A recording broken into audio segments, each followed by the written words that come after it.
My name is Farai Malianga. I am actually an African percussionist that plays various instruments from Africa. But today I have two specific instruments that I want to introduce you to. But before we do that, let's talk about Africa. Africa is not really a country, it's a continent. And being a continent, it has over 50 different countries in it.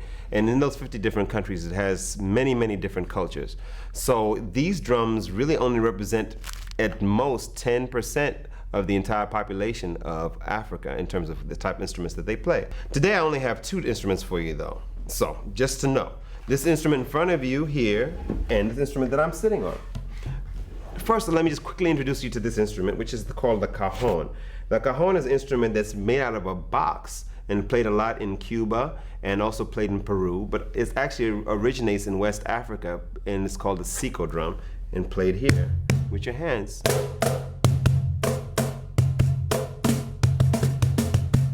Okay, so the other drum that I'm going to talk to you a lot about is called the djembe. Now the djembe is spelled D-J-E-M-B-E. This drum is a drum that's played in West Africa. The history of the djembe comes from the Mali Empire, which was a huge empire somewhere between 800 and 1200 AD. That's about halfway between the birth of Christ and where we are today. The djembe is a drum that was played for the king of Mali. And it became a very popular drum because everywhere he went, whether it was in battle or was for celebration, he would use the djembe drum. Why would he use the djembe drum? Well, the djembe drum is a very loud drum.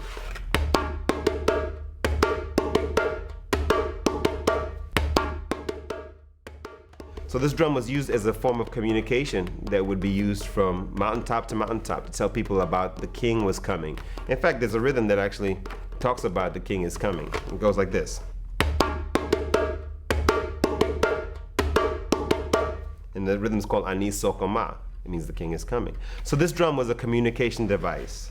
What are the parts of the djembe drum? Well, the djembe drum is made out of 4 different parts. The top part is made out of goat skin. Then to hold the goat skin down are these metal rings, 1, 2, and 3. Connecting the metal rings is rope or string. And then the main part and most important part, of course, is the wood.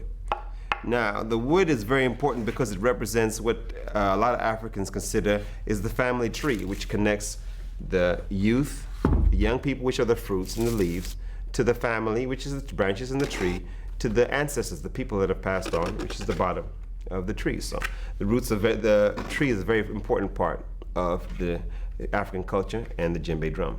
So now you guys have all 4 different parts of the djembe drum: goat skin, rings, strings, and wood. I guess I'll talk a little bit about the 3 sounds that come out of the djembe drum. First sound is bass, which is in the middle. Second sound is the tone, which is on the side. And the highest sound is slap, which is done with your fingertips. Bass, tone, slap. Bass, tone, slap. So, as you can see, drums are very complicated, and the djembe has 3 main sounds that are played on it, but there's a lot of different sounds that you can get out of this drum if you're a professional drummer. So, now you have a basic idea of what the djembe is all about. Maybe we can continue and learn a little bit more.